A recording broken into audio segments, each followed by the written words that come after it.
दोस्तों, आज हम सुनेंगे गोनू झा की एक बड़ी ही मज़ेदार कहानी, पेड़ पर गहने। चलिए सुनते हैं।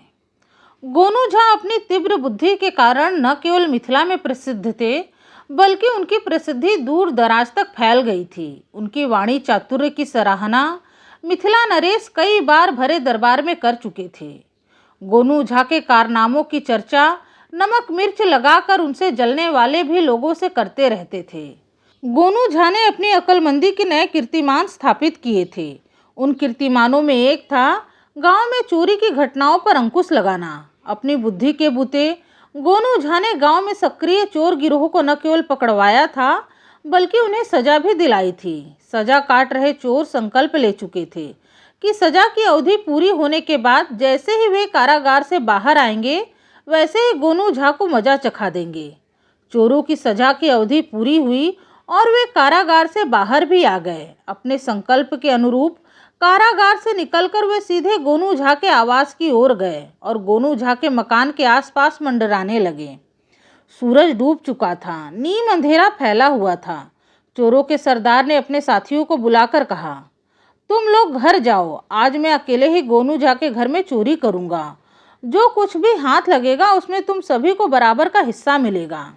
चोरों में से एक ने कुछ कहने के लिए अपना मुंह खोला ही था कि चोरों के सरदार ने कहा, कोई अगर मगर करने की जरूरत नहीं। गोनू झा मेरा शिकार है, उससे मुझे अकेले निपटने दो।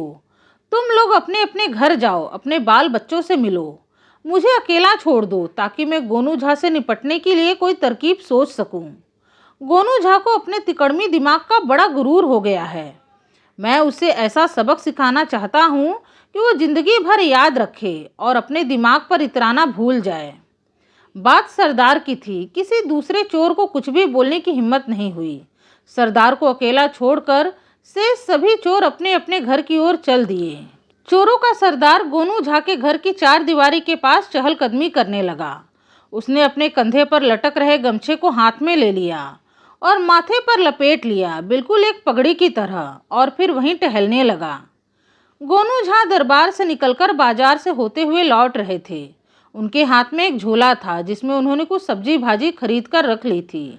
उनकी पत्नी ने सुबह ही कहा था कि शाम को सब्जी लेते आइएगा, नहीं तो रात के खाने में सब्जी नहीं मिलेगी। अचार मुरब्बे से ही काम चलाना पड़ेगा, फिर मुझसे कुछ मत कहिएगा।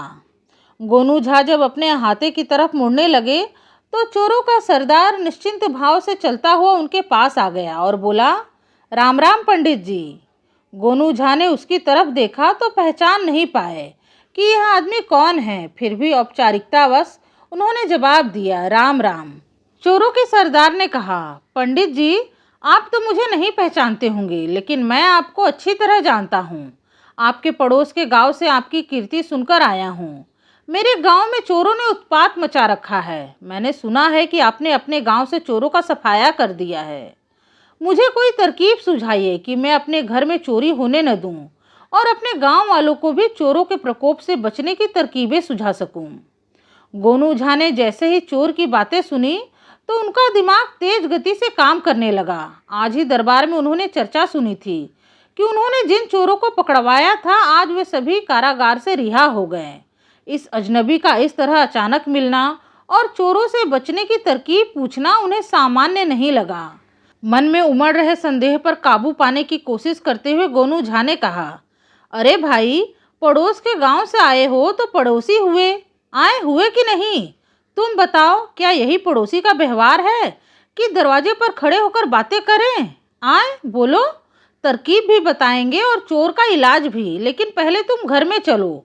एक आध गिलास दूध मट्ठा जो भी घर में होगा उससे तुम्हारा अतिथि सत्कार करने दो।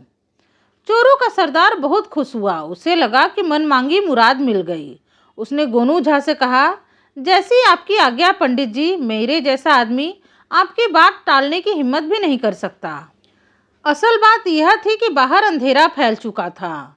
गोनू झा उस व्यक्ति को अपने साथ घर में ले जाना चाहते थे ताकि वहां लालटेन की रोशनी में उसे अच्छी तरह देख सके। उनको लग रहा था कि यह व्यक्ति उनके साथ जितने सीधे सच्चे व्यक्ति की तरह व्यवहार कर रहा है, वैसा तो यह बिल्कुल भी नहीं है। दाल में जरूर कुछ काला है।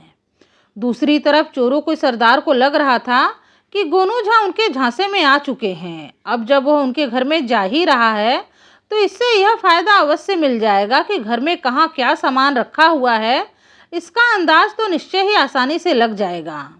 गोनू झा अपने बैठक में चोरों के सरदार के साथ पहुंचे और उसे आसन पर बैठाया तथा पंडिताइन को आवाज देकर लस्सी बनाने के लिए कहा। लस्सी आ गई।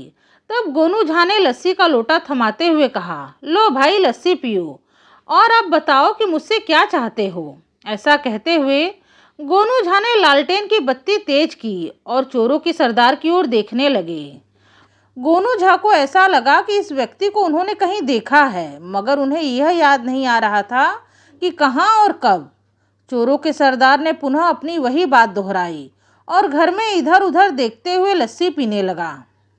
अचानक ही गोनू झा को याद आया, अरे यह तो वही आदमी है जिसको उन्होंने अपने घर में पलंग के नीचे चोरी की मंशा से छुपे रहने पर एक रात पड़ोसियों को बड़ी चालाकी से पुकार कर पकड़वाया था। बस फिर क्या था, उन्होंने क्षण भर में समझ लिया कि यह चोर उनसे बदला लेने के इरादे से ही यहाँ आया है। उन्होंने इस बात को प्रकट नहीं होने दिया और कहा, अच्छा हुआ भाई तुम यहाँ आ गए। मुझे लगता है कि भगवान ने ही तुम्हें मेरी मदद के लिए भेजा है। तुम्हारी मदद तो अब बाद में होगी, मेरी तो समझो कि अभी हो गई। चोरों का सरदार गोनू झा की बात सुनकर चकरा गया। अरे यह आप क्या कह रहे हैं पंडित जी, मैंने आपकी क्या मदद कर दी। तब गोनू झा ने मुस्कुराते हुए कहा, अरे भाई तुम तो इतनी सी बात भी नहीं समझे, सचमुच तुम तो बड़े ही भोले हो। अरे जब चोरों का उत्पात पड़ोस के गांव में हो रहा है तो क्या चोर जिंदगी भर उसी गांव में चोरी करेंगे? एक दो दिन में किसी दूसरे गांव जाएंगे कि नहीं? बोलो, पड़ोस के गांव से निकलकर वे इस गांव में भी तो आ सकते हैं, बोलो है कि नहीं? चोरों के सरदार ने हामी भर दी। वह मन ही मन इस बात पर प्रसन्न हो रहा था कि गोनू झा उसे भोला समझ रहे हैं।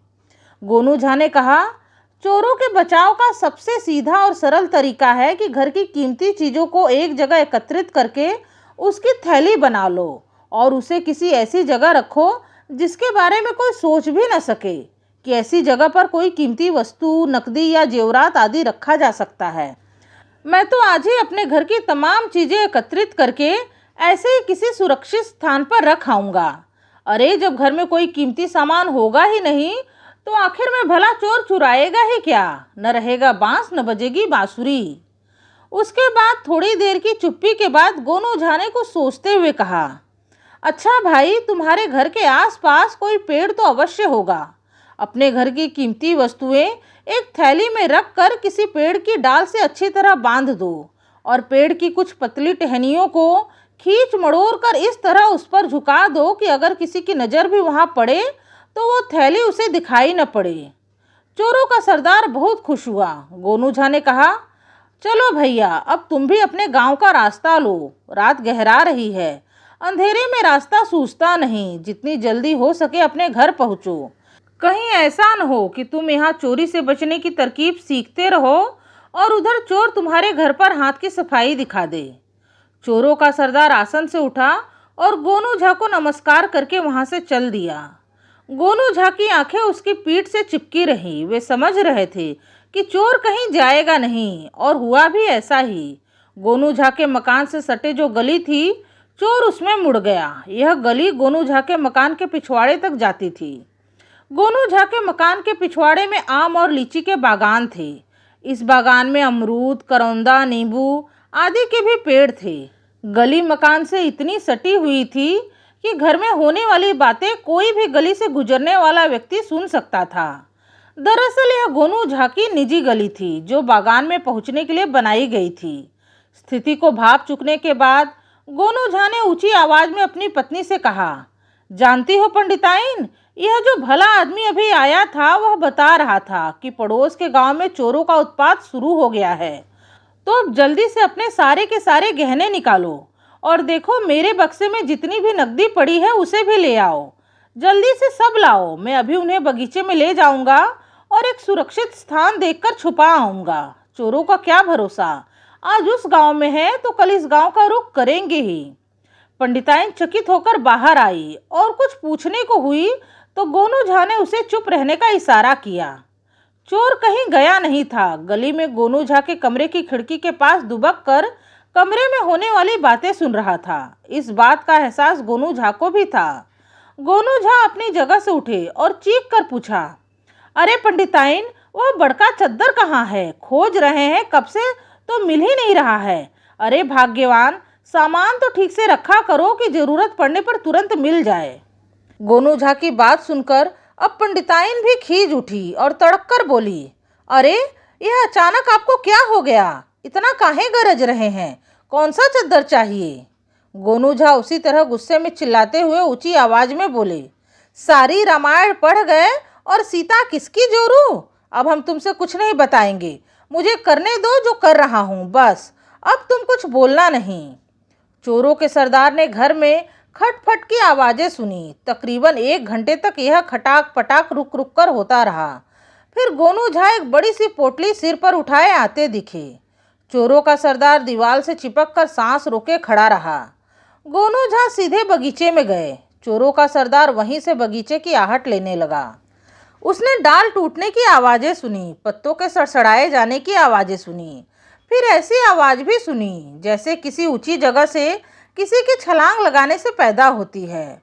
उसने मन ही मन अनुमान लगाया कि गोनू झा के सिर पर जो बड़ी सी पोटली थी, उसमें गोनू झा के घर का कीमती सामान, जेवर, नकदी रहे होंगे, जिसे लेकर गोनू झा बगीचे के किसी पेड़ पर चढ़े और किसी डाल पर बांधकर पेड़ से नीचे उतरने के लिए पेड़ की किसी निचली डाली से उन्होंने छलांग लगा दी और अब वे गली की ओर आ रहे होंगे। चोर तेजी से गली से बाहर निकल आया। चोर का अनुमान सही था। थोड़ी ही देर में गोनू झा बगीचे से गली में आए और उससे गुजरकर अपने घर में घुसे और दरवाजा बंद कर लिया। गोनू झा के बगीचे में एक आम के पेड़ पर मधुमक्खियों का एक बड़ा सा छत्ता था, जिसके बारे में गोनू झा को पहले से ही पता था। उन्होंने अपने सिर पर जो पोटली रखी थी, उसमें घर का कचरा भरा हुआ था, जिसे गोनू झा बगीचे के कोने में बने गड्ढे में फेंक आए थे। अपने कमरे में आकर वे जोर से बोले, अरे पंडिताइन, अब काहे मुंह फुलाए बैठी हो? अरे तुम्हें तो इस गोनू झा को धन्यवाद कहना चाहिए जो तुम्हारे जेवर को सुरक्षित स्थान पर रख आया है। आवाज इतनी ऊंची थी कि चोरों के सरदार के कान तक आसानी से पहुंच गई। निस्तब्ध रात थी। अगर कोई आवाज थी तो केवल झिंगुरों की झंझन झंझन, बस। गोनू झा जानते थे कि अब क्या होने वाला है। वे मुस्कुराते हुए अपने बिस्तर पर आए और लालटेन की बत्ती धीमी की और लेट गए। 3 पहर रात गुजर चुकी थी कि बगीचे से बहुत जोरों की आवाज हुई, धप, और इसके साथ ही कोई जोर से चीखा, अरे बाप रे, कोई बचाओ रे। गोनू झा समझ गए कि क्या हुआ है। उन्होंने पंडिताइन को जगाया, हाथ में लाठी और रस्सी ली। पंडिताइन से कहा कि वे लालटेन लेकर साथ चले। पंडिताइन के साथ जब गोनू झा बगीचे में पहुंचे तो सारा माजरा देखकर बिना मुस्कुराए रह नहीं पाए। चोर जमीन पर सरकने की कोशिश करता जा रहा था और बेचैनी से बिलबिला रहा था। गोनू झा को समझते देर न लगी कि यह चोर पेड़ पर चढ़ा होगा और मधुमक्खियों के छत्ते को गहनों की पोटली समझकर उसे नोचने लगा होगा।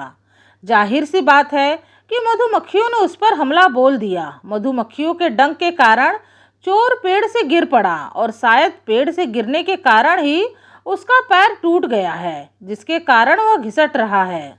गोनू झा ने देखा कि मधुमक्खियों का क्रोध अभी भी शांत नहीं हुआ है और चोर उनके डंक से अभी भी आहत हो रहा है।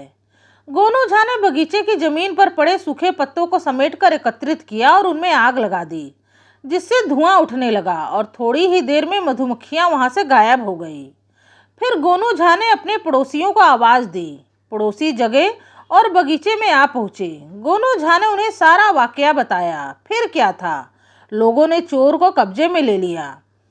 चोर के एक पैर की हड्डी टूट गई थी, इसीलिए लोगों ने गोनू झा के कहने पर उसकी पिटाई नहीं की। चोर को हवालात में भेजने से पहले गोनू झा ने चोरों के सरदार से कहा, क्यों भाई, मैंने तुमसे कहा था ना कि चोर का इलाज भी बताऊंगा, तो बताओ कैसा रहा इलाज? जय राम जी की। तो दोस्तों, आपने सुनी गोनू झा की एक मज़ेदार कहानी पसंद आई है तो वीडियो को लाइक करके मेरे चैनल को सब्सक्राइब करना बिल्कुल ना भूलें। आपसे मिलूंगी अपने अगले वीडियो में एक नई कथा कहानी के साथ। तब तक के लिए राधे राधे, धन्यवाद।